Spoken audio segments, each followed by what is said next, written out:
శివాయ. ఓం నమో నారాయణాయ. నరదృష్టి నివారణ, కర్మ నివారణ, సకల సంచిత కర్మ, ప్రారబ్ధ కర్మ, ఆగమిక కర్మ, దగ్ధ నివారణ, తులాభార కాల భైరవాయ నమో నమః.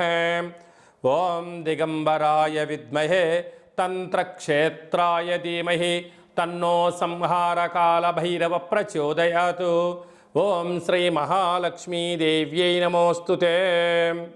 ఓం గణానాం త్వా గణపతిగుం అవామహే కవిం కవీనాపవస్త్రవస్తవం జ్యేష్ఠరాజం బ్రహ్మణస్వత ఆన శృణ్వన్నోతిభిస్సీదసాదనగుం శ్రీ మహాగణాధిపతయే నమః. హరి ఓం. అందరికీ ముందస్తుగా వినాయక చవితి పండగ శుభాకాంక్షలు. వినాయకుడు అనగానే అవిఘ్నములను తొలగించి ఐశ్వర్యాన్ని ప్రసాదించేటువంటి భగవంతుడు కనుక ఆది పూజ్య మహాగణాధిపతి. అంటే ఏ పూజను మనం ప్రారంభించాలనుకున్నా పసుపుతో చేసిన గణపతి స్వామికి మనం పూజ చేసుకుంటూ ఉంటాం. భాద్రపద మాస శుద్ధ చవితి వినాయక జయంతి సందర్భంగా గణపతి స్వామి యొక్క ఆశీస్సులు మనందరిపైన ఉండాలని కోరుకుంటూ, కైలాసనాథుడి యొక్క సుపుత్రుడి యొక్క ఆశీస్సులు మనందరిపైనను చూపిస్తూ, ఎవరికి ఎలాంటి కష్టాలు లేకుండా అందరికీ విద్య, విజ్ఞానము, ఉద్యోగము, వివాహము, సంతానము, రాజయోగము, రాజభాగ్యము, రాజభోగము, ఆనందయోగము, ఎవరికి ఏవేవి కావాలో అన్నీ ప్రసాదించే శక్తి ఆ విఘ్నేశ్వర స్వామి వారికి ఉంది కనుక అందరిపైనను గణపతి స్వామికి ఆశీస్సులను కోరుకుందాం. దయచేసి వినాయక చవితి రోజు సాయం సంధ్యాకాల సమయంలో ఎవరు దయచేసి ఆకాశంలో ఉండబడినటువంటి చంద్ర భగవానుణ్ణి ఎవరూ దర్శించవద్దు. కారణం ఏమిటనగా మన కృష్ణ పరమాత్ముడు పాలలో గ్లాసులో చంద్ర భగవాను యొక్క దర్శనమైనందుకు ఆ సంవత్సరాంతము అనేక రకాలుగా చెయ్యనటువంటి నిందలను పడి అనేక రకాలుగా ఇబ్బందులకు గురయ్యాడు అని చెప్పి మనకు అనేక రకాల పురాణాలు చెప్తూ ఉన్నాయి. కనుక దయచేసి మనం ఎవరము కూడా చూడకుండా ఉండే ప్రయత్నం చేయండి.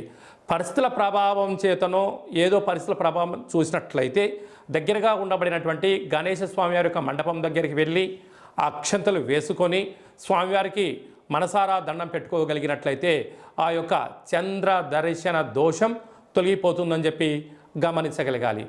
1వ తారీఖు 9వ నెల 2024 నుండి 15/9/2024 వరకు పుట్టినటువంటి వారందరూ కూడా ముందస్తుగా జన్మదిన శుభాకాంక్షలు.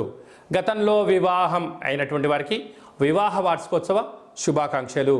1/9 నుండి 15/9 వరకు ద్వాదశ రాశుల్లో గ్రహ గమనాల్ని ఒకసారి వీక్షింపచేద్దాం. వృషభ రాశిలో దేవగురు బృహస్పతి శత్రుస్థానంలో సంచార స్థితి. మిథున రాశిలో కుజ భగవానుడు, కర్కాటక రాశిలో బుధ భగవానుడు, సింహరాశిలో ఏడాది తర్వాత రవి భగవానుడు, కన్యరాశిలో శుక్రుడు మరియు కేతు సంచార స్థితి, కుంభరాశిలో శని భగవానుడు వక్రగమన సంచార స్థితి, మీనరాశిలో రాహు భగవానుడు సంచార స్థితితో ద్వాదశ రాశుల్లో గ్రహ గమనాలు ఈ విధంగా ఉన్నాయి.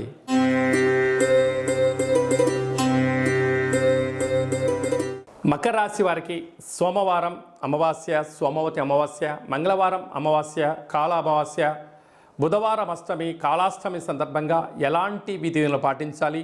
ఒకవైపు ఏలనాటి శని చివరార్థ సంచార స్థితిగా ఉంటూ 30 సంవత్సరాల తర్వాత వక్రగమనంలో జరుగుతూ ఉండబడినటువంటి సోమవారం అమావాస్య సందర్భంగా ఎలాంటి విధానాలు పాటించడం వలన వీరికి అద్భుతమైన యోగం, ఆనంద యోగం, క్షేమయోగం, ఐశ్వర్యయోగం ఎలా పొందాలో ఈ వీడియోలో సవివరంగా సంపూర్ణంగా తెలుసుకుందాం.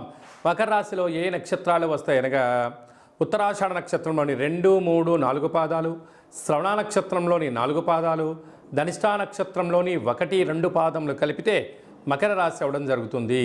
చాలామందికి పుట్టినటువంటి కాల సమయంలో డేటా ఆఫ్ బర్త్లో లేనటువంటి కారణం వలన పేరు యొక్క మొదటి అక్షరాన్ని అనుసరిస్తూ రాశిని తెలుసుకునే ప్రయత్నం చేద్దాం.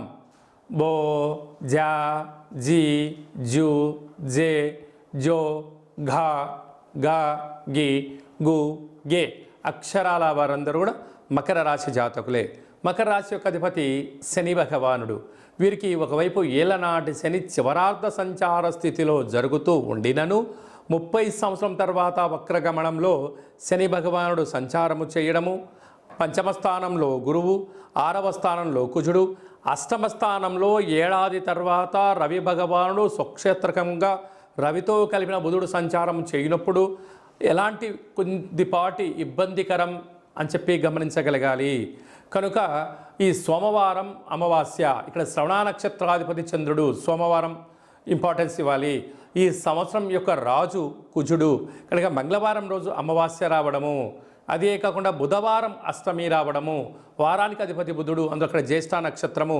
కనుక బుద్ధికి, ఆరోగ్యానికి, మనస్సుకు సంబంధించిన అంశాల కారణం వలన కొబ్బరికాయను సగ భాగానికి 2 భాగాలుగా చేసి బియ్యపిండితో అష్టదళ పద్మాన్ని వేసి ఉప్పును, బియ్యాన్ని, తెల్ల నువ్వులను, తెల్ల ఆవాలను పోసి దీపం వెలిగింపచేసి చక్కెర పొంగలని, పెరుగన్నాన్ని, పులిహోర నైవేద్యంగా ఏర్పాటు చేసి అందులో కొద్దిపాటి ఉల్లిపాయలు కలిపి అమ్మవారికి కాళభైరవ అష్టకాన్ని, కాళభైరవ స్వామికి అష్టోత్తరాన్ని చెప్పుకొని యథాశక్తిగా షోడశ ఉపచార పూజా కార్యక్రమం చేసుకొని దానం చేసినా చేయించినా చాకలి వాళ్ళకు స్వీకరించగలిగినట్లయితే మీకు ఉండబడిన అష్ట దరిద్రాలు వెళ్ళిపోయి అష్ట ఐశ్వర్యాలకు స్వాగతం పలుకుతారు అని చెప్పి గమనించాలి.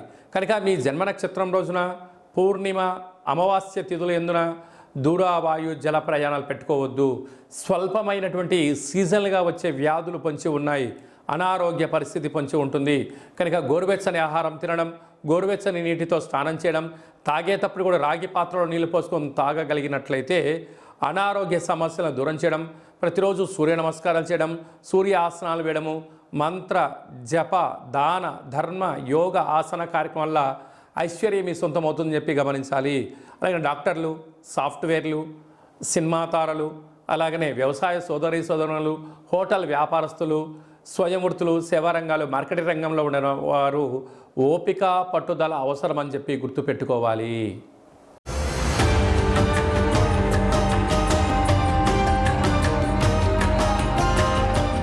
మీ వ్యక్తిగత జాతకం తెలుసుకోవాలనుకుంటున్నారా?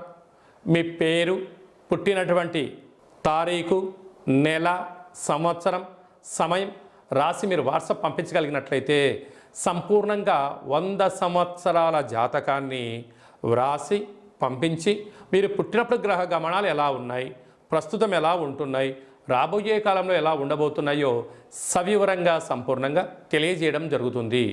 అలాగనే చాలామందికి పుట్టినటువంటి కాల సమయంలో డేటా ఆఫ్ బర్త్లు లేనటువంటి కారణం వలన మీ పేరు యొక్క మొదటి అక్షరాన్ని అనుసరిస్తూ రాశిని తెలియచేస్తూ గ్రహ గమనాలను ఎలా ఉన్నాయని తెలియచేస్తూ రమణ శాస్త్రం ద్వారా అనగా గవళ ద్వారా కాళభైరవ ఉపాసన చేత భూత భవిష్యత్ వర్తమానాన్ని తెలియజేయడం జరుగుతుందని చెప్పి గమనించగలగాలి. కనుక ఆసక్తి గల వారందరం కూడా వ్యక్తిగత జాతకాన్ని తెలుసుకుందాం, జాతకంలో ఉండబడిన అడ్డంకులను తొలగించుకుందాం, ఐశ్వర్యానికి స్వాగతం పలిగేటువంటి అద్భుతమైన కాళభైరవ ఆశీస్సులు పొందుదాం.